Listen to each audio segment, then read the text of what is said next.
Welcome back to Questing Beast. I'm Ben. Today we're taking a look at Cyborg. This is a cyberpunk version of Morkborg, which is a fairly popular and very unique OSR-like role-playing game. The original one was more dark fantasy and horror-based. This one is, of course, more science fiction. Now, what these both have in common is they're published by the same people, and they keep in with that very punk, very exuberant form of design. So there's a lot of strange fonts. Every page has a different layout. It's coming at you very strongly visually on every page. Now, some people really like that. Some people really don't. So we're going to look through this book, and that should help you decide whether this is the right kind of book for you. This is a very sturdy, compact role-playing game put out by Stockholm Cartel. So you know that the physical production of this is going to be very good. If you look at the front, there's these little flecks of silver, a little bit hard to see in this particular lighting, but it'll glint at you like there's little sparks going off, which I think is very cool. Here's our back cover right here. As usual, links to where you can find all of this stuff is going to be in the description below, whether in PDF or in print form.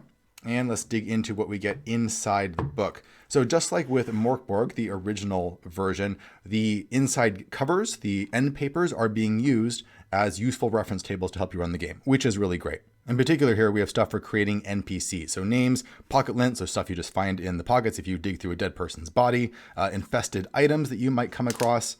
And on the back end pages, we have basically a rule summary, which is really great because you don't even have to read the book. If you just scan this whole page, you'll get a very quick idea of how this game works on a mechanical level. Here's our title page. Lots of different people worked on this, mostly done by Christian Stalin and Johan Nohr, who I believe worked on the original Morkborg, if I'm not mistaken, with lots of different contributors helping out here. I like how there is a whole bunch of music that is recommended to go along with it. Kind of nice to have a soundtrack. Rather like Morkborg, which had a very apocalyptic tone, this has a similar theme, but it's all done in a more sci-fi vein. You are in this city called Psy. It's like reference to cyberpunk, of course. And you are a low-level hacker, street punk, that sort of person fighting against the corporations, which is a typical cyberpunk trope. And everything is awful, like in Morkborg. Things are getting worse and worse. The world may be collapsing. The environment is falling apart. The corporations are getting more and more powerful. They're stomping on you, and you are trying to fight back, but it may be hopeless. That's just part of the tone that the book is going for. Now, the first section of the book is going to be on the city itself. This is more a broad overview of what the city is like, the main corporations that are there, and really setting the tone. If you want more random tables for generating content of stuff that's going to be in the city that you can use in your game, that's going to be further on near the back of the book. Before I take a look through all this stuff, though, a quick shout out to today's sponsor. This video is sponsored by NordVPN, which is actually a service that I've been using for years. VPNs, or virtual private networks, are an extremely useful tool that encrypts your online traffic and disguises your online identity. That makes it very difficult for corporations, like your internet service provider, to monitor what you do online. So I consider them an essential tool if you care about internet privacy and freedom of information. They also let you access region-locked videos and content, and they help you avoid internet throttling by your ISP. NordVPN is very easy to use. It has one-click connection, 5,000 servers in 60 countries, and amazing speed. By signing up using the link in the description below, you can get a huge discount on a 2-year plan. That's the plan that I initially went for when I bought it. It's risk-free with their 30-day money-back guarantee. I highly recommend it. All right, let's jump in and see what we get here. So it says that new capitalists rule from the glass towers in Central. All of them are building their own kingdoms and armies. There's a number of different factions here, most of the megacorp, some of them more religiously bent, some are working on biotech, some are just doing ads. So they all have their own particular themes. We'll get into that later on. And we're starting to get our view of the crazy layout in this book. In many ways, I think this is actually much easier to read and absorb than the stuff in Morkborg, which I think was a lot wilder and a lot more expressive, I suppose, in terms of the way that it did layout. This is a lot more easy to digest while still having a totally different layout for every single spread. Here we have a rough map of the city itself, kind of broken down into the main districts, but doesn't give you a whole lot of information right there. A bit like Morkborg, things are a bit abstracted. It does give you some content to run near the back, but there is a certain amount of work that the game master is going to have to put into this to really flesh out exactly how this particular city works. We can see that there's stitched binding in there. That's very nice. And we have logos for all of our major megacorps here that you could be fighting against. This section starts covering all of the different major regions, like the Central Business Enterprise region, the ports, the G0 or GO section, industries. We have the slums, on water.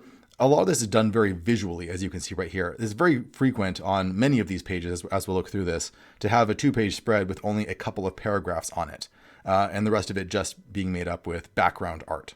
As someone who really likes information density, I would have liked to see much more information packed onto less pages. I can appreciate the artistic thing that they're going for here, but it would make things a lot easier to look up. So you wouldn't have to flip through the book as much just to get a brief description of each of the major areas. And of course, one of the most important regions, I suppose, in any kind of cyberpunk genre is the net, which is the whole internet that everyone has access to at all times. If you don't have a really powerful headset with stuff plugged into your brainstem, like we see over here, then at the very minimum, you're going to have contact lenses that put on a augmented reality veneer over the world. So there's going to be things going on in you and in NPCs at all times that are going to be susceptible to hacking. Much like how in Morkborg, there was a series of dark scriptures that you would randomly roll that would show how the world's end was creeping closer and closer as the apocalypse approached. In this, we have something similar, but it's all done in headlines. So miserable headlines. You can decide how bad things get by deciding how frequently you roll to see when you get a new headline. But they could be things like an anti-human bioterror attack, or the 616 under siege, or let's see what else we got here. Blackout and Lily Pond as blood flows in the streets. So as these things ramp up, things are going to get worse and more chaotic in the city over time, until eventually you're going to run into this. The seventh of these headlines that you roll is always going to be this one, which is, are we living in a simulation? Rector Magnificus, Professor Dr. Duru Everin at SciU, has found proof that the world is a simulation run by unknown entities. Everin could not be reached for further comment. In 12 hours, the simulation resets. Replay the entire campaign. So the premise here is that this is going to be a kind of Groundhog Day situation, where especially if you have the game go through these pretty quickly, you're going to arrive at this notion that you're living in a simulation, within, maybe a few weeks, maybe a few months, depending on how fast you want to do it.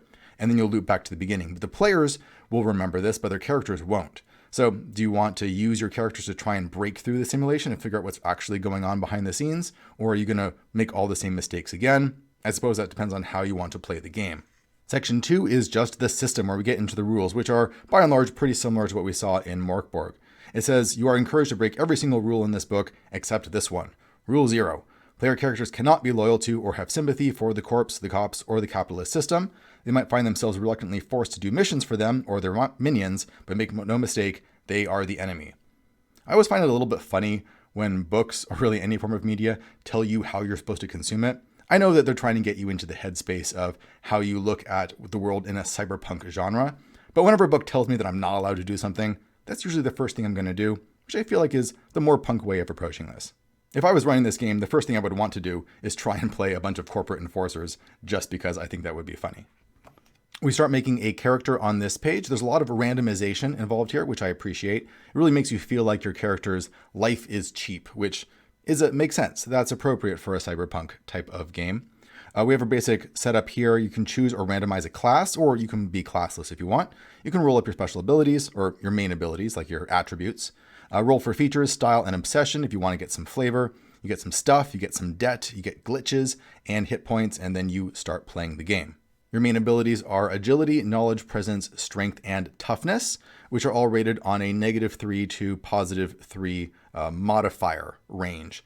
So you're just going to roll 3d6 to decide which of these you get for each of these, and you'll add that to d20 rolls, trying to hit target numbers, which are right over here. The next section is some of the weird classes that you can get. It's like a shunned nanomancer. Each of these modifies the rules slightly. For example, you have some special stuff, like maybe you have burnt orange stone-like skin, or an elongated, pointed, and semi-translucent skull. You have certain amounts of hit points based on your class, and so forth. We have a burned hacker, where you have a special app that you can start with that allows you to affect the cyber world in an interesting way. You can be a discharged corp killer if you want to be just a badass mercenary. That is an option for you. You get things like an old school machine gun, and you have a deployment, so where you were in the past, that caused you to perhaps leave the corporations. You can be an orphaned gearhead with a special type of robot that you can pilot. For example, a 3 fly-sized surveillance drones, or an armored van, or a walking weapons platform. That would be pretty cool. You can be a renegade cyber slasher if you just want to be a crazy serial killer ninja. I think that's the vibe that they're going for here. You start the day off with doing yoga and meditating, or obsessively laying out your clothes and cleaning your gear. Your trench coat hides most of your dual logans. That means just like fist claws that can pop out. If you want to just run around slashing people. Forsaken Gangoon. What was your specialty? And we have random tables for your particular style, and they all have just names. You get to decide what that means. Maybe it's mob wave, or post life, or glitch mode. What does that mean to you? You can describe that for yourself. Interesting features that you have, like a headband or your robot-like. You have wants, you have a quirk, you have current obsessions. Lots of random tables for fleshing out your character. As I said before, it would be nice to have these more compact, right? You could have some of these fit, and you could have stuff over here, right? So that you just don't have to flip around as much. More stuff on just one spread. You have all your weapons right here. Basically just 12 of these. Again, takes up a whole spread. Looks very cool, but not as easy to reference as it could be. All the rules are player facing, which means that the game master typically doesn't roll stuff. In general, when you attack, you'll be rolling to do that. And when you are attacked, you'll be rolling to defend. Armor works on reducing damage. So if you're wearing like some rough armor, that's negative D4 damage. It's just going to soak some stuff. A little bit like we saw in Electric Bastion Land, we have this very nice mechanic where you start off with debt, or your whole group starts off with debt. So you start off with 3d6 times 1,000 credits in debt to maybe a fixer with cops on their payroll, or a small but extremely violent set corp. So you have people that are coming after you that you need to repay, or they're going to kill you. So that's great motivation to get out there and be proactive, and not just sit around and wait for the game master to tell you what to do. Lots of great specialized gear and equipment right here. Like you can get a cyber deck, of course, even basic stuff like a crowbar or clothes, but even cool stuff like a DNA bomb. Really great for covering your tracks, right? If you've done a crime of some sort and you know you've left DNA behind, throw in a DNA bomb and now they can't tell whose it was. We have a bunch of weirder weapons that you can pick up right here, like a pneumatic glove, laser turrets, flashbangs, pulse grenades. We have a system here for ammo, where it says after combat roll a d8 for each weapon you have fired, or a d6 if you've used auto fire. A 1 through 3 result means that you're out of ammo and have to reload. So it's a little bit abstracted, but that makes a little bit more sense just because keeping track of hundreds of bullets is maybe not too practical. We've got single-use booster mods over here to make your weapons even more interesting and dangerous. Perhaps they're an Inferno, so they do extra D3 damage. Maybe that does fire damage. They can ricochet around corners and so on. This is good for just problem solving. It'd be good to throw enemies at your players that can't be attacked in a standard way, so they need to get creative. And having weird weapons and weird ammo is a good way to do that. All sorts of strange drugs, which of course can be used offensively or defensively if you are clever. Cyber tech, different ways that you can upgrade your body. Buzz eyes, you can get skin hard, or smart hair, change your hairstyle at will. Perhaps you get skeleplating, skeleton covered with a thin metal layer. You can really be Wolverine in this. I think the people in this were really into X-Men in all sorts of ways. There's a section on apps right here. So as with classic cyberpunk, you have a deck that you can use to plug into the internet and hack things. And your deck has a certain number of slots, and you can fit these apps into your slots in order to affect the world. It's kind of like being a wizard. These let you do fun stuff like a knock-knock, opens a nearby locked door, or a defenster, takes control of a nearby turret, drone, or similar defense system for D6 rounds, right? Turn their forces against them. You can also try hacking things without apps, but it's going to be more difficult, and the consequences could be worse if you fail. Apps have a whole bunch of backlashes that can happen if things go wrong, like a virus gets inside your deck and destroys 2 empty slots in it. If no slots are empty, the random app is destroyed instead. Or D4 sleeper doppels are activated with you as their target. They will strike in hours, days, or maybe even weeks from now.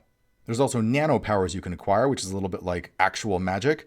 They work on nanobots. Maybe they came from aliens. There was something called the Incident that happened in the city of Psi in the distant past. It's not really described in here. I would assume it's some sort of alien contact or maybe an asteroid hitting the city, so that all sorts of weird stuff is now leaking in. When these nano powers go wrong, they can lead to infestations. For example, radiance. A faint eerie glow surrounds you. Geiger counters malfunction in your presence. Or gills. You can breathe underwater. Maybe they're good things, but you're going to slowly start mutating and becoming more or less than human. Glitches are a mechanic which sound bad, but they're actually good. They're ways of altering your environment or maybe twisting luck in your favor. You can kind of glitch the world so that things go your way. You can spend these to do things like deal maximum damage with one attack, reroll a dice roll, yours or someone else's, and so forth. You only have up to 2 of these at a time, and they recharge only after you rest, so you can't just go berserk with them. but they give you a little bit of an edge. Hit points are toughness plus D8. I really like this rule where negative hit points usually means you're dead, unless you can pay. If you have a personal bank account with at least 1,000 credits in it, there is a 50% chance for an emergency response team to reach you in time to save your life, if you were at 0 or -1 hit points. Add an additional 0 to the bill for each negative hit point thereafter. So if you're at -2 hit points, it's now going to cost 10,000 credits. Combat is fast, simple, and brutal. It works on side-based initiative, so you go and then all your enemies go. Just go back and forth like that. It uses a basic test system. You're rolling your basic attributes, trying to hit DR12 to hit and then roll for damage. Very straightforward. You can crit and do double damage. You can fumble and bad things can happen. It doesn't really try and get fancy with the combat system. As I said, everything is player-facing. If you want to get fancy with the combat, though, there are some optional combat mods. I like how these are done in this very modular fashion, so you can decide which of these to plug in depending on how much detail you like. It has some standard OSR rules like a reaction table right here, so that the game master doesn't even know exactly how people are going to react to you, just to make things a little bit more chaotic. And morale, of course. Enemies tend not to want to fight to the death, so you can just break the morale and end the fight right away. As for leveling up, that happens when the Game Master decides it happens, which I'm not a big fan of, although it does say you could do it by getting enough credits if you want to do money for XP. Whatever. It's good to have a concrete goal, though, and not just wait until the Game Master says so, in my opinion. It makes players more proactive. When you level up, you get more hit points, and you can get a little bit of an upgrade here. For example, you can get a random booster mod or get a new nano power, and your abilities can change. They can actually go up or down. If they're fairly low, if they're -3 to +1, then generally they will go up. And it becomes riskier after that point to roll for them because they might start going down again. It evens things out a bit. So over time, low stats will tend to drift upwards, but you will not be able to make a character that's all +3. So that would be very difficult to do in the long run. The next section is the monster manual, or just foes, and it just goes through different types of goons that you can fight. I like how the stat blocks are very simple. For example, a generic gang goon has 6 hit points, morale of 7, no armor, and a pistol that does that much damage. That's all you really need to know. It's basically a one-line stat block. There's some cool ideas here, like these specialized assassins or special strike forces that are purely offline, no cyberware of any kind, which means that you can't hack them. They're very old school, and that makes them even more terrifying in a cyberpunk kind of world. We have heirs of Kurgos, which are these types of nano wizards that are part of one particular megacorp faction, or you can get nano goons that you have to fight. There are, of course, lots of drones, crawlers, flyers, striders, and turrets. Stingers and turrets. That'll be easy to make your own. Enhanced beasts that have plenty of cyberware. Vamps, crocs, those are underwater horrors. Sidroids, including vindicators or doubles, which of course can mimic you. There's the bloated, which are just infected walking corpses that will explode when you try and shoot them. Nice for a bit of chaos in combat. Combat vehicles, including Milcorp gunships. And mechs, because you're not going to play in a cyberpunk game if there aren't mechs that you can pilot. I like how their armor is just nigh indestructible, -D10 damage when anyone tries to hit them. So in fighting something like this, I like enemies like this because their stat blocks are basically telling you a head-on attack is a bad idea. You got to get creative. Hacking them is probably more effective. Or maybe using stealth and climbing up and trying to cut your way into the cockpit, right? Think outside the box when fighting big bads like that. There's ghosts, which are basically types of rogue AIs or sentiences running around inside the net. And the back of the book is data. These are random tables you can use to generate ideas for campaigns. We have a lot of the tables that look like the tables for the PCs, actually. Styles, features, roles, obsessions, and so on. It'd be nice to have this for PCs, actually. I would probably use this when making my own character, just because it's all on one spread. Mission generators. So you could have a contact, maybe a masked stranger, accepting on behalf of an arms dealer, turn the page and keep going, who promises an inn with a high-paying clientele if they protect a server or a hacker. The location, the target can be found at a shopping mall or the ritual chamber of a strange serpent drug cult somewhere in the slums. The security, it is protected by enhanced beasts, and the complication is that the job has a very short deadline. So by rolling on these, you can get quite a bit of variety, actually, in terms of different jobs to undertake. I like that there's location features here to make locations a little bit more spicy and adding more tactical possibilities to them. So maybe there is every room is a separate floor to elevator service every second floor only. You have to get creative in terms of how you're moving around. Or maybe it's due to a hostage situation, Sec Ops have surrounded the building next door. There's hidden features, additional dangers in there, like 3 vials of red paint marked as red juice left on a table. There's generators to make new corporations or to make new cults if you want to do that. And there's D100 city events. So as you just roam around the city, the Game Master can roll these up and you'll have things to encounter. Maybe there's a violet fist-sized beetle crawls across a nearby wall. In a flash, all nearby lights and signs change color to the same shade of violet. The beetle is gone. So that's more just for flavor, but you could have more substantial stuff too, like there's a pusher offering free nano-infested drugs, or an emergency response team in a firefight trying to reach a bleeding client in the middle of a gang shootout. We also have D20 events that can happen while you're on the net, because that's just another type of place that you can go to. And we have a adventure at the very back. This is a location-based adventure, which are my favorite types. It's basically a type of dungeon. You're contacted by a client who wants you to investigate a nearby casino. You need to get in there, destroy the record of a debt that the casino is tracking, and possibly rescue someone as well. We have descriptions, or rather maps, of the main floors here and how they are connected. And this gets better when we start getting to the actual rooms, where you can see the maps are a little bit clearer. And one of the nice things, I said this about Morkborg as well, is that the adventurers do not take the same crazy layout and design thing that the rest of the book does. They're very clear and they're very neatly designed, which I appreciate a lot. It's designed in a very easy to read font. Important stuff is bolded to allow scanning to be very quick. It doesn't go on and doesn't bloat descriptions with things that aren't important. It just cuts to the chase so that you can read a very quick sentence or two and know exactly what to tell the players is present. Each of the rooms starts out with a vibe, so you can immediately tell the players what it's like there. It tells you the people that are there, or important objects that you need to know right away. And then it has a description of what it's like when closed as well, because you can go there when it's open or it's closed, and it's going to be 2 different places basically, allowing for a lot more tactical possibilities. There's also, if there's someone that you can fight there, that's over in the side column with their stat block. There are multiple entrances to the casino. There's lots of different ways through it, and it's really going to reward player thought and creativity in terms of how they want to deal with this. I like how the game is always reminding you that there is more than one solution to most obstacles. For example, here we say that there is a secure room with advanced locks.